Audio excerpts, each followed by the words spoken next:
Hello friends, once again welcome back to polytechnic club polytechnic कीजिए। तो friends, आज की इस वीडियो में हम लोग इंजीनियरिंग मैकेनिक्स के यूनिट 1 को स्टार्ट करने वाले हैं। यूनिट 1 क्या है आपका? तो मैकेनिक्स एंड फोर्सेस सिस्टम है, मतलब मैकेनिक्स एंड फोर्स सिस्टम को हम लोग अध्ययन करेंगे। इसके सिलेबस हम लोगों ने ऑलरेडी आपका डिस्कस कर चुका है। एंड दोस्तों, इंजीनियरिंग मैकेनिक्स यदि आप थर्ड सेमेस्टर में लेटरल एंट्री से एडमिशन लिए देन आपको तो पढ़ना ही पढ़ना है, चाहे आपका कोई भी ब्रांच हो। एंड आपको यह फर्स्ट सेमेस्टर में भी पढ़ना होता है। टोटल इसका एग्ज़ाम आपका 70 नंबर का होता है, जिसमें आपको पास करने के लिए 28 नंबर लेके आना रहता है। एग्ज़ाम का पैटर्न आपको ऑलरेडी हम लोग डिस्कस कर चुके हैं। तो फिलहाल इसमें हम लोग यूनिट 1 को शुरू करेंगे। यूनिट 1 आपका मोस्ट इंपॉर्टेंट है। सबसे ज़्यादा क्वेश्चन आपका एग्जाम में यूनिट 1 से आता है। टोटल बोले तो 16 नंबर आपका पूछा जाता है। अभी मैं जब यूनिट 1 का आपको सिलेबस बताऊंगा तो मैं वहाँ पे मार्कआउट कर दूंगा कि कहाँ कहाँ से क्वेश्चन पूछा गया था, कौन कौन सा टॉपिक आपका इम्पोर्टेंट है। देन हम लोग क्या करेंगे, उसको आगे उसके अंदर डीप में जाके पढ़ेंगे हिंदी एंड इंग्लिश में, ताकि आपको कोई भी समस्या दोस्तों ना हो। तो सबसे पहले हम लोग पढ़ेंगे मैकेनिक्स। एंड मैकेनिक्स में क्या पढ़ेंगे? स्टैटिक्स डायनेमिक्स जो उसका पार्ट है। तो आपका यह पॉइंट आपके लिए मोस्ट इंपॉर्टेंट हो जाता है, ठीक है। देन यहाँ पे हमारा बॉडी एंड रिजिड बॉडी का हम लोग डिफिनीशन देखेंगे, यह भी आपका मोस्ट इंपॉर्टेंट हो जाता है।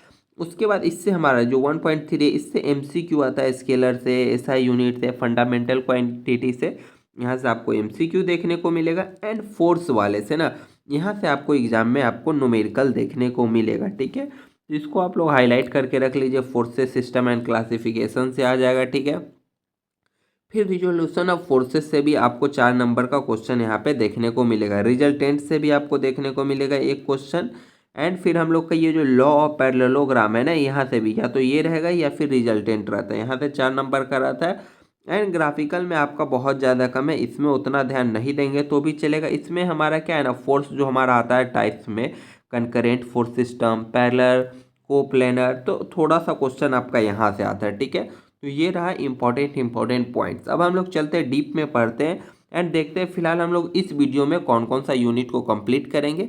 एंड जो हम लोग इंजीनियरिंग मैकेनिक्स कर रहे हैं, इसके कुछ ब्रांचेज है, तो हम लोग जरा इसके टाइप को समझते हैं। देन हम लोग एक एक करके डिफिनीशन को समझेंगे। इंजीनियरिंग मैकेनिक्स क्या है, पिछली वीडियो में मैंने ऑलरेडी इसका एक डिफिनीशन बताया था। इंजीनियरिंग मैकेनिक्स को हम लोग दो पार्ट में डिवाइड करते हैं। फर्स्ट हमारा है mechanics of solid and second हमारा आता है मैकेनिक्स ऑफ फ्लूइड, जिसे हम लोग एफएम कहते हैं या फिर फ्लूइड मैकेनिक्स के नाम से जानते हैं। यदि आपने मैकेनिकल ब्रांच लिया है तो थर्ड सेमेस्टर में आपको यह ब्रांच पढ़ने को मिलेगा, ठीक है। एंड हम लोग मैकेनिक्स ऑफ जो सॉलिड है ना, उसको दो पार्ट में कैटेगराइज बोले तो डिवाइड करते हैं। फर्स्ट हमारा आता है mechanics of rigid body. Rigid body क्या है, अभी मैं डिफिनीशन बताऊंगा। मोटा मोटी आप यह मान के चलिए जो डिफॉर्म नहीं होता हो, तो वो हमारा आता है मैकेनिक्स ऑफ रिजिड बॉडी, जिसे हम लोग अभी पढ़ेंगे। इंजीनियरिंग मैकेनिक्स में हमें यही पढ़ना है। देन हमारा आता है मैकेनिक्स ऑफ डिफॉर्मेबल बॉडी, ये हमारा आ जाता है सॉम में। जो वैसा होगा ना जो डिफॉर्म हो जाएगा, एंड डिफॉर्म होने से मतलब टूटेगा कुछ ऐसा। बॉडी क्या है ना, मैं आपको बताऊंगा। जैसे अभी आपके सामने कुछ भी चीज़ देखिए जो रखा हुआ मिल रहा है ना, वो बॉडी है। तो वो क्या है ना, लोड लगने पे डिफॉर्म हो सकता है, ठीक है। तो उसका अध्ययन हम लोग सॉम में करेंगे। एंड अभी हम लोग उसका अध्ययन करेंगे जो कि डिफॉर्म नहीं होगा, रिजिड बॉडी, यानी इसका कैलकुलेशन आपका इजी आएगा। ये वाला आपका टफ जाएगा भैया, इसमें डिफॉर्मेशन को हमको मान के चलना पड़ता है, ठीक है। तो अभी तक आपने इंजीनियरिंग मैकेनिक्स का मोटा मोटी रूप जान लिया, ताकि कोई भी पूछे ना तो आप उसे इजीली एक्सप्लेन कर सके, ठीक है। अब हम लोग देखते हैं फिलहाल हम लोग इस वीडियो में कौन कौन सा टॉपिक पढ़ेंगे। तो इस वीडियो में हम लोग 1.1 से लेके 1.3 तक कंप्लीट करेंगे, बाकी का हम लोग रिमेनिंग वीडियो में कंप्लीट करेंगे दोस्तों, ठीक है। बोले तो नेक्स्ट पार्ट में। तो फर्स्ट हमारा आता है आखिरकार मैकेनिक्स है क्या। हम लोग इंजीनियरिंग मैकेनिक्स कर रहे हैं, पहला टॉपिक ही आपका मैकेनिक्स लिखा हुआ था। तो मैकेनिक्स क्या है, तो mechanics is the branch of science, मतलब मैकेनिक्स क्या है, साइंस का एक ब्रांच है। डेट्स डील विथ, वो क्या डील करता है, deal with the motion of object, मतलब कोई भी ऑब्जेक्ट कैसे मोशन कर रहा है। आप तीर छोड़ रहे हैं, आप इसको पुश कर रहे हैं, तो ये कैसे मोशन कर रहा है, ठीक है।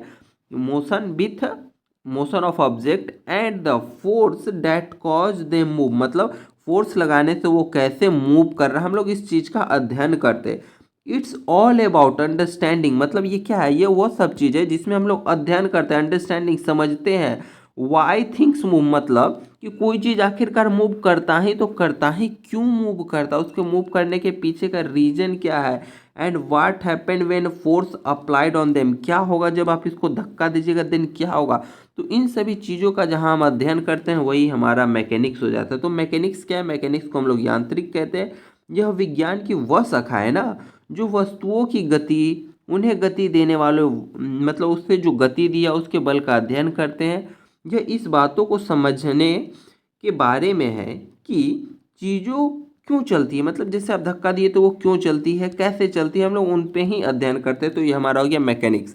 आई होप आपने मैकेनिक्स समझा होगा। अब हम लोग चलते हैं अप्लाइड मैकेनिक्स। सेकेंड पॉइंट था आपका अप्लाइड मैकेनिक्स।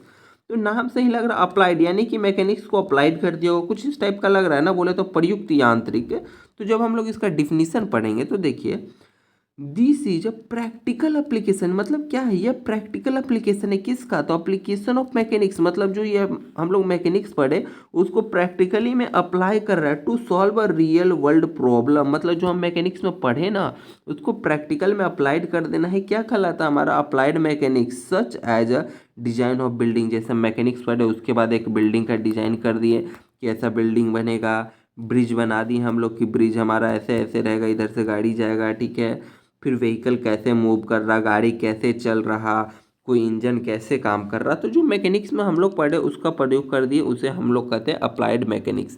आई होप आपको मैकेनिक्स या फिर अप्लाइड मैकेनिक्स दोनों अच्छी तरीके से क्लियर हुआ होगा। किसी भी प्रकार का डाउट रहता है आपने कमेंट डेफिनेटली करना है फ्रेंड्स, हम लोग डेफिनेटली उसे रिजॉल्व करेंगे।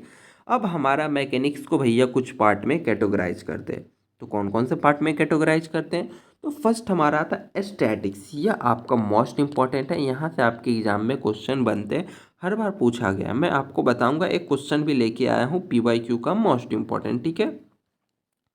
तो फर्स्ट आपका आता है स्टैटिक्स एंड सेकेंड आता है डायनेमिक्स। यहाँ पे मैंने ओनली शॉर्ट लिखा है ना, आगे मैं आपको फुल डिफिनीशन कराऊंगा, यह जस्ट अंडरस्टैंडिंग के लिए। इसमें क्या है ना, deals with object at rest, मतलब स्टैटिक्स में हम लोग क्या पढ़ेंगे, जब एकदम गाड़ी रुका हुआ है, जैसे मान लीजिए आप ये ब्रिज बन गया, तो इसमें अब क्या है, ब्रिज थोड़ा ही मूव करके इधर उधर चल रहा है क्या, नहीं चल रहा है। तो इसमें क्या डील्स कर सकते हैं, ऑब्जेक्ट एट रेस्ट, मतलब जो आपका ऑब्जेक्ट है जिस चीज़ का पढ़ रहे हैं वो क्या रुका हुआ है। अब बोलिएगा डायनेमिक्स क्या होता है, अभी इसका मैं हिंदी भी बताऊंगा। तो डायनेमिक्स में क्या है ना, जैसे मान लीजिए गाड़ी है, वो गाड़ी आपका मूव कर रहा है, गाड़ी चल रहा है, तो मतलब उसमें क्या हो रहा है, मूविंग आ रहा है, मतलब उसमें मोशन रहेगा। तो उसमें मोशन रहेगा, फोर्स रहेगा, देन हम लोग क्या करेंगे, उसमें हम लोग डायनेमिक्स में लेते हैं, ठीक है।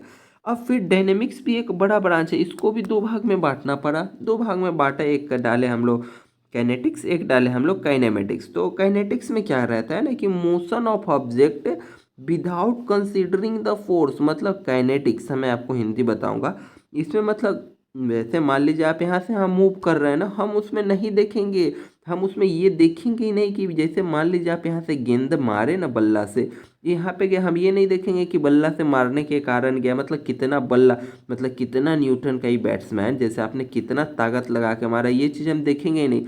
हम सिर्फ देखेंगे क्या कि बॉल यहाँ था और ये बाउंड्री पार चला गया, बस उसको कहेंगे काइनेटिक्स। एंड काइनेमेटिक्स में क्या रहेगा, हम देखेंगे कि जो बल्लेबाज है कितना दम से मारा, आखिरकार कितना फोर्स लगाया जी, गेंद उड़ के बाउंड्री पार चला गया, तो वो हमारा आ जाता है काइनेमेटिक्स। इसमें क्या है ना, देखिए कि हम लोग फोकस करेंगे वाई ऑब्जेक्ट मूव, आखिरकार ये ऑब्जेक्ट मूव किया तो किया क्यों, गेंदवा यहाँ से उड़ के बाउंड्री पर कहला गया, क्यों गया।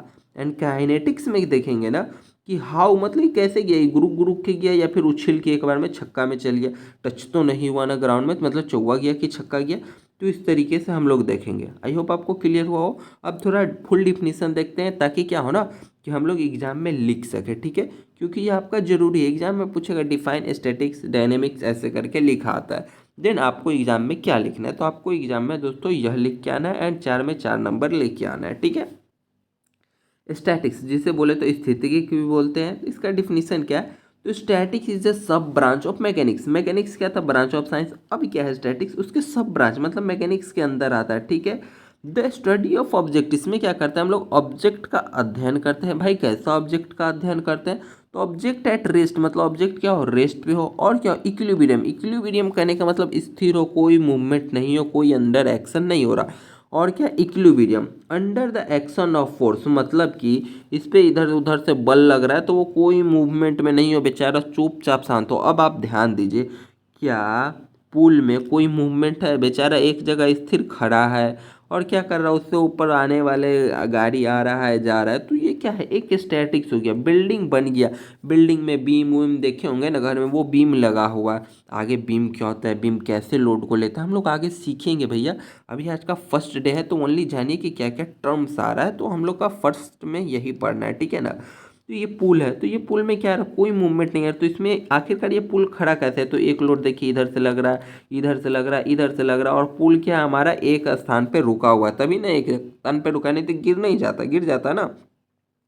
तो स्टैटिक्स में हम लोग क्या पढ़ते हैं, स्टैटिक्स में जो हम लोग फ्रेंड्स पढ़ते हैं ना, वो हमारा क्या है, ऑब्जेक्ट एट रेस्ट रहता है एंड इक्विलिब्रियम में रहता है under the action of force. मतलब इधर से फोर्स लग रहा है, इधर से फोर्स लग रहा है एंड ऊपर से ही फोर्स लग रहा है, फिर भी ये क्या है हमारा इक्विलिब्रियम। ऐसा तो नहीं कि धक्का लगाया मतलब थोड़ा सा बल लगा ही मूव कर दिया, तो ऐसा नहीं होता। स्टैटिक्स में हम लोग क्या कहते हैं, रेस्ट में ही अध्ययन करते हैं। फॉर एग्जाम्पल आप लोग एग्जाम में डिफिनीशन के साथ एग्जाम्पल लिखिए, उसका वेटेज बढ़ता है, वैल्यू बढ़ता है, उससे नंबर मिलता है, ठीक है। Analysing the force of action on a stationary bridge, आप ब्रिज लिख सकते हैं, हाउस लिख सकते हैं, कुछ भी लिख सकते हैं, ठीक है। अब मैंने यहाँ पे थोड़ा थोड़ा सा बुलेट पॉइंट लाया हूँ कि इसे आप लोग अगर एग्जाम में आप ये 4 पॉइंट लिख देते हैं, या फिर इतना लिखते हैं, या फिर ये लिखने के बाद ये पॉइंट लिख देते हैं, तो थोड़ा सा वेटेज बढ़ता है। तो इसलिए मैंने थोड़ा बुलेट पॉइंट मिला, क्योंकि एग्जाम में पेपर को आप जितने अच्छे तरीके से लिखेंगे उतना नंबर आपको अच्छा मिलता है, ठीक है। तो कह रहा है कि deals with object at rest, मतलब स्टैटिक्स क्या डील करता है, तो ऑब्जेक्ट क्या होना चाहिए, रेस्ट में होना चाहिए, कांस्टेंट में होना चाहिए, ब्रैकेट में बोले तो जीरो एक्सेलरेशन में होना चाहिए, ठीक है। तो ऑलरेडी हम लोगों ने यहाँ पे पढ़ा। फिर इसमें हम लोग क्या फोकस करते हैं, तो focus on the force and movement torque acting object when they are equilibrium. मतलब इसमें हम लोग फोर्स मूवमेंट ये सबको देखते हैं। आप ध्यान देखिए यहाँ पे तो फोर्स लग रहा है ना भैया, फोर्स लग रहा है, तो ये फोर्स लगने के बाद हमारा बॉडी इक्विलिब्रियम है।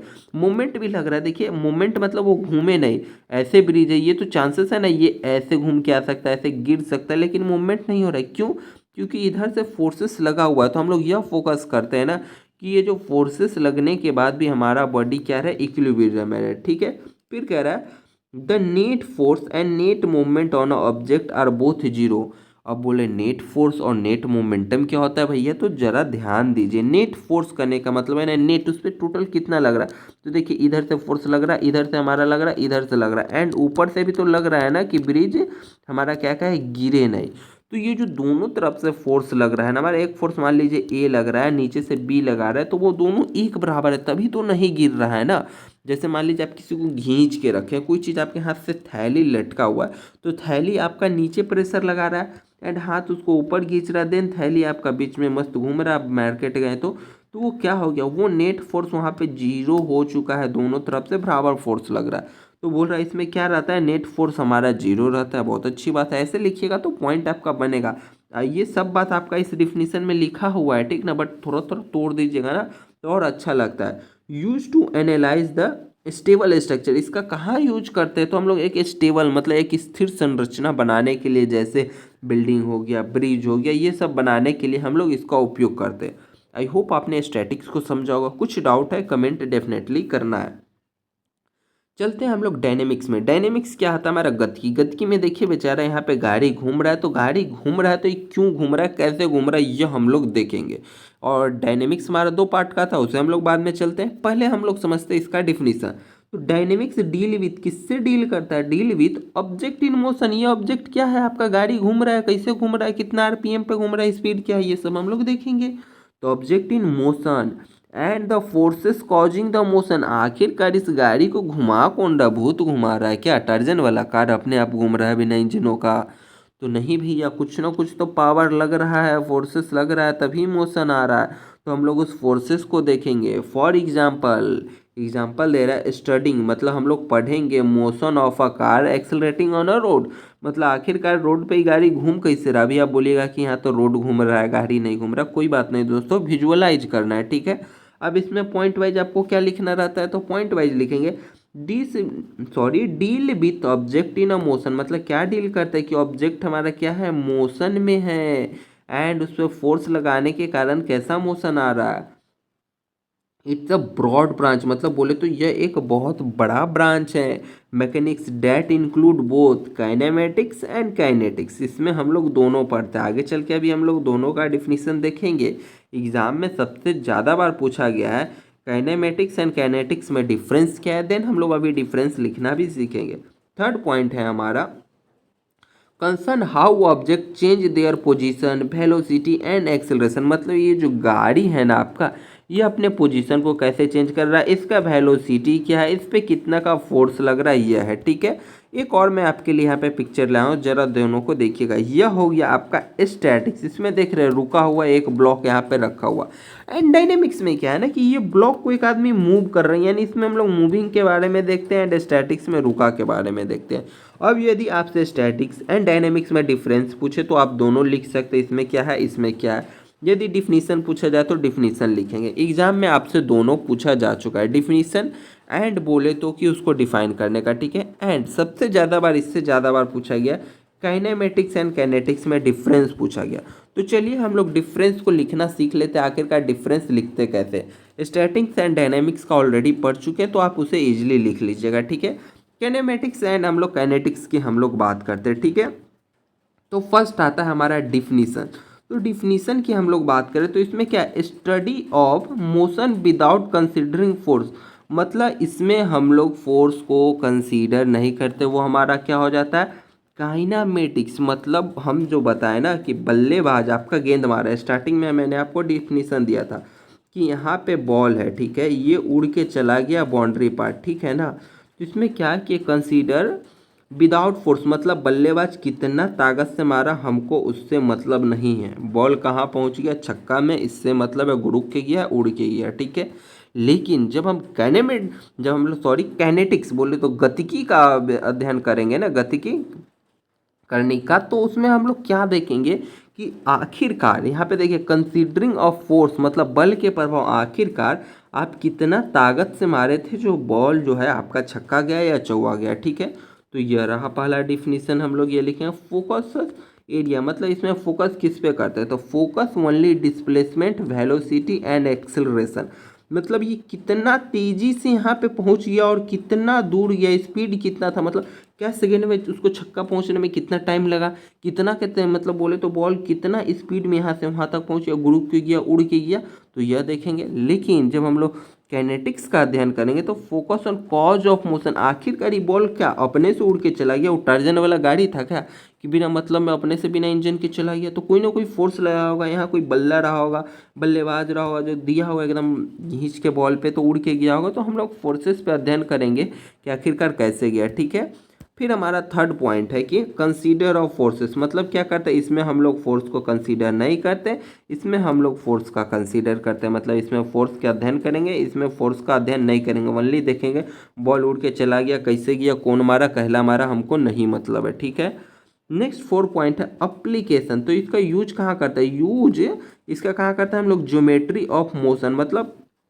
क्या करता है ना, कोई भी मोशन हो रहा है ना कि बॉल यहाँ से वहाँ गया तो हम लोग इसमें ओनली ज्योमेट्री देखते हैं कि किसी का पोजीशन कैसे चेंज हो रहा है। जो हम लोग पोजीशन चेंजिंग वाला बात लिखे थे ना, वो इसी के लिए थे कि आखिरकार इसका पोजीशन कैसे चेंज हो रहा है। इसमें हम लोग क्या देख रहे हैं, यूज टू एनालाइज करते क्या कि उसका इफेक्ट, आखिरकार उसका पोजीशन चेंज होने के पीछे का रीजन क्या है, आखिर यह चीज़ क्यों हुआ, मतलब इसमें क्या है ना हम लोग डेप्थ में जा रहे हैं, ये चीज़ तो हो रहा है, हम लोग इसमें हो रहा है वो अध्ययन कर रहे हैं, इसमें देख रहे हैं आखिरकार भैया तू हो क्यों रहा है, तेरा पीछे का रीजन क्या है, तो हम लोग वो देखते हैं, इसमें कारण और प्रभाव का देखते हैं। अच्छा बल्लेबाज बॉल मारा बल्ला पे, तो बॉल थोड़ा सा इतना डैमेज हुआ, बॉल में ये चेंजिंग आया एंड इतना फोर्स से मारा, तो ये हुआ, हम लोग उसके पीछे का फोर्स देखे। इसमें हम लोग देखते हैं छक्का गया कि चौका गया भैया, यह चीज़ देखते हैं। ठीक है, अब एग्जाम्पल एक दे दीजिए ताकि आपको नंबर पूरा में पूरा मिल जाए। तो a car moving on a constant speed, मतलब एक कार क्या कांस्टेंट स्पीड से घूम रहा है, तो ये आप क्या हो गया, ये क्या एक तरीके से वो रेस्ट में ही है ना, तो ये हो गया आपका, या फिर आप लिख सकते हैं यहाँ पे ब्रिज लिखिए, बिल्डिंग लिख दीजिए, वो चलेगा। एंड यहाँ पे कार क्या कर रहा है, मतलब एक्सेलरेट कर रहा है, घूम रहा है, चेंजिंग विथ वेलोसिटी। ठीक है, तो ये हो गया आपका डिफरेंस। एंड डिफरेंस हर बार आपके एग्जाम में पूछा गया है, तो इससे थोड़ा भी मजाक नहीं करना, इसको पढ़ के जाना है। स्टैटिक्स एंड डायनेमिक्स को, ये दोनों को अच्छा से क्लियर करके रखना है। किसी भी प्रकार का डाउट हो, दिन मैं बार बार बोल रहा हूँ, आप लोग कमेंट जरूर कीजिए, हिंदी में इंग्लिश में किसी भी लैंग्वेज में प्रॉब्लम रह जा रहा है तो कमेंट जरूर करना है, मैंने आपके लिए ही हिंदी और इंग्लिश दोनों में लाया हूँ। ठीक है, नेक्स्ट पॉइंट था हमारा 1.2। 1.1 को हम लोगों ने कंप्लीट कर लिया, अब 1.2 एंड 1.3 हमारा बाकी है, थोड़ा टाइम लगेगा दोस्तों, पेशेंस बनाए रखिए, बट हम लोग अच्छे से कंप्लीट करेंगे। तो इसमें हमें कुछ डिफिनीशन को सीखना है, स्पेस हो गया, टाइम हो गया, मास हो गया, पार्टिकल हो गया एंड बॉडी, रिजिड बॉडी से आपका एग्जाम में पीवाईक्यू में पूछा गया। तो पहले हम लोग स्पेस देखते हैं। स्पेस अभी जो आपके आसपास दिख रहा है वही स्पेस है, बट हम लोग कैसे लिखेंगे? तो क्या है, यह वह ज्यामितीय क्षेत्र है, कहने का मतलब geometrical area which event and body exist, मतलब उसके अंदर कोई भी घटनाएं होती है, कोई भी वस्तु हमारा मौजूद होती है, वही हमारा स्पेस हो गया। अब बोलिएगा टाइम क्या है? तो मेजर है। टाइम क्या करता है ना, किसी चीज़ को मेजर करता है। आखिरकार ये वीडियो कितना मिनट का, इसके पीछे का ड्यूरेशन क्या है? तो घटनाओं की अवधि को मापन करता है। मास क्या है? द्रव्यमान क्या है? तो क्वांटिटी ऑफ मैटर, मतलब किसी भी बॉडी का, जैसे आपका कुछ मास है, चार्जर का कुछ मास है, हम जिस अभी मोबाइल से वीडियो बना रहे हैं, इस मोबाइल का कुछ मास है, तो ये मास को बताता है। पार्टिकल क्या है? तो स्मॉल बॉडी, मतलब बॉडी क्या है? अपने आसपास रूम में देखिए जो दिख रहा है वही आपका बॉडी है।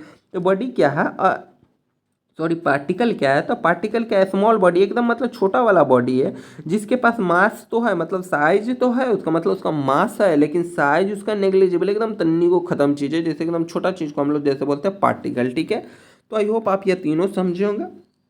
एग्जाम पॉइंट ऑफ व्यू से ये ज़्यादा इंपॉर्टेंट नहीं है, बट आगे पढ़ने के लिए यह चीज़ आपको पता होना चाहिए था। एग्जाम पॉइंट ऑफ व्यू से यह दोनों है, तो इसको मैंने अलग से लिख के लाया हूँ। ठीक है, फर्स्ट हमारा है बॉडी। बॉडी क्या है? A body is a collection of particle. Body क्या है? छोटे छोटे छोटे छोटे छोटे छोटे पार्टिकल को कलेक्ट करके बना लिया, वो हमारा हो गया बॉडी हो गया। और अ फिजिकल ऑब्जेक्ट, या क्या एक तरीके का फिजिकल ऑब्जेक्ट है विथ मेजरेबल शेप है, जिसको हम लोग मेजर कर सकते हैं, उसका साइज मेजर करेंगे, शेप मेजर करेंगे एंड उसका मास मेजर करेंगे। ठीक है, एग्जाम्पल लिख दे दीजिए ताकि पूरा नंबर मिले। फॉर एग्जाम्पल आकार हो गया, बुक हो गया, ये सब आपका बॉडी में आ गया। मोबाइल चार्जर, कुछ भी लिखिए भैया। फिर आता है आपका रिजिड बॉडी। भैया बहुत फेवरेट टॉपिक है आपका, ये एसबीटी का पूछता ही पूछता है। ठीक है, रिजिड बॉडी। और rigid body is a idealized body, मतलब एक तरीके का कहेंगे तो हम क्या है, आदर्श पिंड है। इधर हिंदी में लिखा हुआ है, ये एक तरीके का क्या है, आदर्श पिंड है। बॉडी को हम लोग पिंड बोलते हैं हिंदी में। ठीक है, थोड़ा थोड़ा प्लीज़ आप लोग इंग्लिश सीखा करिए दोस्तों, काम आएगा फर्स्ट सेमेस्टर में। तो ठीक है, आप एग्जाम हिंदी में दे सकते हैं। मैंने आपको एसबीटी का रोल बताया था, उसमें लिखा है कोई इशू नहीं, नंबर नहीं कटता। बट आप थर्ड सेमेस्टर में गए तो प्लीज़ अपने आप में इम्प्रूवमेंट लाइए, जरूरी है, आगे बहुत टफ होने वाला है हिंदी। ठीक है, तो क्या है, अब बॉडी क्या है, हमारा एक तरीके का आइडियोलॉज बॉडी है। डैट नॉट डिफॉर्म, कहने का मतलब ऐसे उसे खींचेगा तो ये ब्रेक नहीं आना चाहिए, ऐसा नहीं होना चाहिए, उसमें बेंडिंग नहीं आना चाहिए, तो वो डिफॉर्म नहीं होना चाहिए। कब डिफॉर्म नहीं होना चाहिए? Under the action of force या फिर अंडर द लोड, आपका जो मन में याद आए उस समय एग्जाम में लिखिएगा, दोनों से, ये फोर्स के टर्म पे या फिर लोड में, सॉरी लोड लगने पे। Its shape and size remains constant, मतलब इसका शेप और साइज दोनों क्या है, रिमेन्स कांस्टेंट रहता है। Make it easier to analyse in mechanics, मतलब और क्या है, यह इजियर है टू एनालाइज मैकेनिक्स, मतलब उसमें कितना डिफॉर्म आ रहा है, कितना फोर्स लग रहा है, यह हमारा अध्ययन करने के लिए ईजी रहता है। फॉर एग्जाम्पल बोले तो आपका स्टील रॉड हो गया, या आपका रिजिड बॉडी। सिंपल क्या है, रिजिड बॉडी क्या है, तो एक तरीके का आइडियोलाइज्ड बॉडी है। बोले तो आदर्श पिंड है, जिस पे लोड लगने पे, फोर्स लगाने पे कोई भी डिफॉर्मेशन देखने को नहीं मिलता, उसे हम लोग रिजिड बॉडी कहते हैं। इट्स का शेप एंड साइज हमारा रिमेन्स कांस्टेंट रहता है। एंड यह क्या करता है, हमारे मैकेनिक्स को पढ़ने में, एनालाइज करने में ईजियर करता है। एग्जाम्पल क्या हो गया, तो स्टील का रॉड आपका एग्जाम्पल हो गया। ठीक है, हिंदी में यहाँ लिखा है, ऑलरेडी मैं आपको समझाया, तो आपको मज़ा तो आया होगा। मज़ा आया तो लाइक कीजिए, अभी तक आपने लाइक तो नहीं किया होगा, हम एकदम डेफिनेटली श्योर है, नहीं कमेंट कुछ किया होगा। अब हमारा आता 1.3, ऑलरेडी हम लोगों ने 1.1 1.2 कंप्लीट किया। अब आता है हमारा वीडियो का लास्ट पार्ट, बोले तो 1.3। इसमें क्या पढ़ेंगे हम लोग, scalar quantity, vector quantity, unit of measurement, SI unit and fundamental quantity. आप लोग बोलिएगा हमने उमा में ऑलरेडी पढ़ के आए, 12th में ऑलरेडी पढ़ के आए। जी हाँ भैया, इससे आपके एग्जाम में क्वेश्चन नहीं पूछेगा, बस ओनली समझ लेना है एक वर्ड में। ऑलरेडी जब हम लोग प्रिपरेशन कर रहे थे एली का, वहाँ भी पढ़े थे, 10th का प्रिपरेशन में भी यह चीज़ को पढ़े थे। तो अभी ओनली पढ़िए, यहाँ से एमसीक्यू क्वेश्चन आएगा unit of measurements and fundamental से। स्केलर क्वांटिटी क्या है, तो स्केलर क्वांटिटी है जो ओनली मैग्नीट्यूड, मतलब इसमें डायरेक्शन नहीं होता, उसे हम लोग स्केलर कहते हैं। एग्जाम्पल में हो गया मास हो गया, टाइम हो गया, टेम्परेचर हो गया, स्पीड्स हो गया। ठीक है, नेक्स्ट आता है हमारा वेक्टर क्वांटिटी। वेक्टर क्वांटिटी है जो बोथ मैग्नीट्यूड एंड डायरेक्शन, मतलब उसके पास परिमाण और दिशा दोनों रहते हैं, तो हमारा क्या हो जाता है, वेक्टर क्वांटिटी बोले तो सदिश राशि हो जाते हैं। एग्जाम्पल बोले तो फोर्स, वेलोसिटी। एक बहुत कन्फ्यूजन आता है ना कि आखिरकार स्केलर में मैग्नीट्यूड या डायरेक्शन होता है, वेक्टर में क्या होता है, तो याद रखिए स्केलर है ना, स्केलर में देखिए एक लाइन शुरू हो रहा है एक लाइन खत्म, यानी इसमें क्या है ओनली क्या आएगा आपका मैग्नीट्यूड आएगा, ठीक है। वेक्टर में देखिए एक लाइन इधर है ना, अभी मैं कलर चेंज कर रहा हूँ, देखिए एक लाइन ये हो गया एक लाइन ये हो गया, यानी दो चीज आ रहा है, दो चीज क्या, तो इसमें एक मैग्नीट्यूड एंड एक डायरेक्शन। मैग्नीट्यूड बोले तो परिमाण, जैसे हो गया क्या 5 kg 10 kg, एंड जैसे ही हम लोग वेलोसिटी की बात करेंगे तो ये बोल रहा फोर्स 10 न्यूटन। आखिरकार ये 10 न्यूटन का फोर्स कौन डायरेक्शन में लगा रहा है, इधर लगा रहा है, ईस्ट में लगा रहा है, वेस्ट में लगा रहा है, आपके गाल के ऊपर एक थप्पड़ के रूप में लगा रहा है, या फिर किधर लगा रहा है, उसमें एक डायरेक्शन रहता है। तो इस तरीके का आपके ऊपर नहीं, जैसे आपने किसी को पीटा, ठीक है, देन आपके ऊपर लग रहा है, किसी के ऊपर लग रहा है, कहीं भी फोर्स लग रहा है तो वो किस डायरेक्शन में लग रहा है वो डायरेक्शन को बताता है। देन क्या है कि इतना न्यूटन से इतना डायरेक्शन में लग रहा है, ठीक है, देन वो हमारा आ जाता है वेक्टर क्वांटिटी में। ये बच्चों वाली चीज़ है, थोड़ा हम लोग इससे स्किप करके आगे चलते हैं। मेन आपका यहाँ से थोड़ा सा क्वेश्चन बनता है एमसीक्यू। यूनिट ऑफ मेजरमेंट क्या है, तो ये एक तरीके का इंटरनेशनल सिस्टम है, ऑलरेडी आपने पढ़ा, जिसे हम लोग एसआई यूनिट कहते हैं। ये क्या है, तो एक स्टैंडर्डाइज सिस्टम है, मतलब एक तरीके का स्टैंडर्ड है। यूज क्या करता है, यूज ग्लोबली फॉर मेजरमेंट, मतलब ऑल ओवर द वर्ल्ड। जैसे मान लीजिए अमेरिका वाला अमेरिका में बात करेगा, इंग्लैंड वाला इंग्लैंड में, अफ्रीका वाला अफ्रीका लैंग्वेज में बात करेगा, उधर से ये कौन आ जाएगा चाइनीज आ जाएगा, वो चाइनीज में बोलेगा, जापानीज आ जाएगा जापानीज में बोलेगा।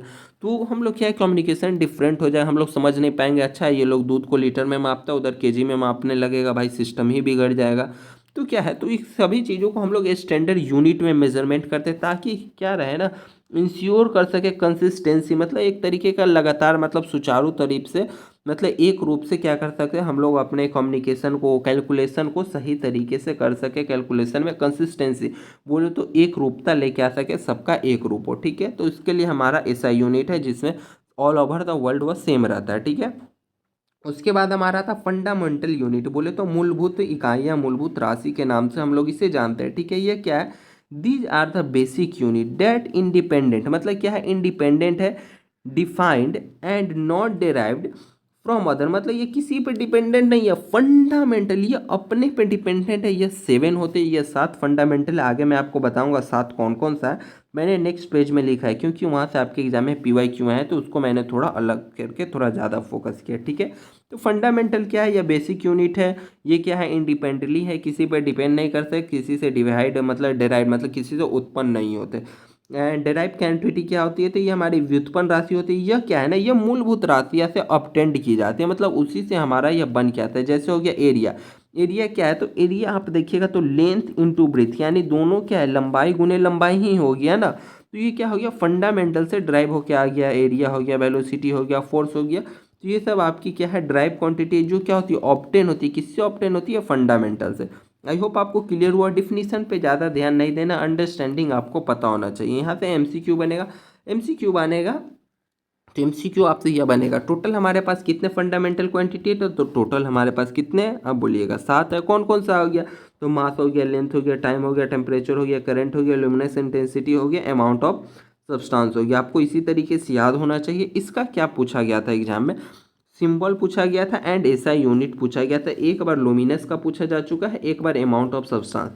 एक बार यूनिट 1 खत्म होने दीजिए, उसके बाद हम लोग 1 ईयर का PYQ करेंगे, उसमें हम लोग पूरा दिखाएंगे कि यह दोनों क्वेश्चन कहाँ आपसे पूछा गया था। ऐसा नहीं मैं कुछ भी बोल रहा हूँ, तो ये दोनों पता होना चाहिए। बाकी ये सब आपको न्यूमेरिकल सॉल्व करने के लिए पता होना चाहिए, तो इसे आप लोग लिख लीजिए, याद करके जरूर रखिएगा। आपके मन में एक बहुत अच्छा डाउट आ रहा हो कि आखिरकार इसका हम लोग नोट्स कहाँ से लेंगे, तो नोट्स आपको कहाँ मिलेगा, टेलीग्राम चैनल पे मिलेगा एंड हमारे व्हाट्सअप ग्रुप में मिलेगा। बट आपने क्या करना है, आपने अपने कलम उठाना है, चुपचाप लेटे लेटे वीडियो नहीं देखना। यदि आप 28 नंबर ला के ओनली पास करना चाहते हैं तो ठीक है, इतना तो काम आप लेटे लेटे ही करना पड़ेगा। अगर आपको 28 नंबर लाने के लिए कॉपी कलम निकालना पड़ रहा है तो भैया व्यर्थ है, थोड़ा सा इम्प्रूवमेंट लाइए। अगर आप चाह रहे हैं 70 में आप 60 नंबर लेके आए, 65 नंबर लेके आए, तो प्लीज़ उठिए, इन चीज़ों को लिखिए, ओनली सॉफ्ट नोट पे डिपेंड नहीं रहने का दोस्तों, ठीक है। अब हम लोग थोड़ा डिस्कस कर लेते हैं आज हम लोगों ने क्या क्या पढ़ा। नेक्स्ट फिर वीडियो में हम लोग इसके आगे का कंटिन्यू करेंगे। तो पहले हम लोगों ने मैकेनिक्स पढ़ा। मैकेनिक्स क्या है, तो study of forces and motion, बोले तो बल और गति का हम लोगों ने अध्ययन किया। स्टैटिक्स क्या है, तो स्टैटिक्स में हम लोगों ने क्या देखा, स्टडी ऑफ स्टेशनरी बॉडीज, मतलब इसमें क्या हुआ रुका हुआ वस्तु का स्थिर में हम लोगों ने अध्ययन किया। डायनेमिक्स में क्या देखा, गतिशील वस्तुओं का अध्ययन किया। स्केलर क्वांटिटी में क्या देखा, ओनली मैग्नीट्यूड देखा, केवल परिमाण देखा। वेक्टर में हम लोगों ने क्या देखा, हम लोगों ने मैग्नीट्यूड प्लस डायरेक्शन देखा, बोले तो परिमाण प्लस दिशा को देखा। एसआई यूनिट ऑफ फोर्स बोले तो हम लोग फोर्स का एसआई यूनिट में क्या देखा, तो फोर्स का एसआई यूनिट हमारा न्यूटन रहता है। फोर्स का याद रखिएगा, ये पूरा मैकेनिक्स में आपके पीछे पड़ा रहेगा। Rigid body most important, rigid body में क्या देखा, बॉडी हमारा क्या होता है, डिफॉर्म नहीं होता, जो विकृति नहीं होता, टूटता नहीं है, ठीक है। फंडामेंटल में हम लोगों ने क्या देखा, बेसिक फिजिकल क्वांटिटी है, मूलभूत है, ये हमारे टोटल 7 होते हैं, मास लेंथ टाइम टेम्परेचर, जल्दी से कमेंट कर दीजिए बाकी जो बचा। फिर आगे हमारा ड्राइव क्वांटिटी, जो हमारे व्युत्पन्न राशियाँ होती है, जो हमारी मूलभूत राशियाँ से निकलती है। आई होप आपको समरी चार्ट अच्छा लगा हो। आज का क्लास कैसा लगा, आज हम लोगों का फर्स्ट डेट था, तो आप लोग डेफिनेटली कमेंट करके बताइए आज का सेशन आप लोग को कैसा लगा, नेक्स्ट सेशन में आप लोग क्या इंप्रूवमेंट चाहते हैं। मैं आप सभी का कमेंट को रीड करने के लिए वेट करूंगा। देन हम लोग क्या करेंगे, सेकेंड पार्ट को शूट करेंगे आपके कमेंट आने के बाद कि क्या क्या इंप्रूवमेंट आता है। तो थोड़ा सा सेकेंड पार्ट में मे भी डिले हो सकता है, यदि आप जल्दी से कमेंट करते तो मैं नेक्स्ट पार्ट को एज इट इज़ बहुत जल्दी, आप यदि कितना वीक में इसको पूरा इंजीनियरिंग मैकेनिक्स कंप्लीट करना चाहते हैं, आप खुद से कमेंट करके शेड्यूल बता दीजिए। रेगुलर क्लास चाहते हैं, एक दिन गैप करके क्लास चाहते हैं, मैं उस तरीके से कंटेंट प्रिपेयर करके आपके सामने प्रेजेंट होऊंगा। बाकी आज के क्लास से आप लोगों ने क्या सीखा कमेंट बॉक्स में डेफिनेटली बताएं। आप लोग नए स्टूडेंट हैं, देन आप लोग कमेंट प्लीज़ कीजिए कि आज का क्लास आपको कैसा पसंद आया। फिलहाल इस वीडियो के लिए इतना ही रखते हैं फ्रेंड्स, मिलते हैं फिर हम लोग अगली वीडियो में। अगली वीडियो में हम लोग इसके आगे का पार्ट को कंटिन्यू करेंगे। तब तक के लिए bye bye, take care and जय हिंद फ्रेंड्स।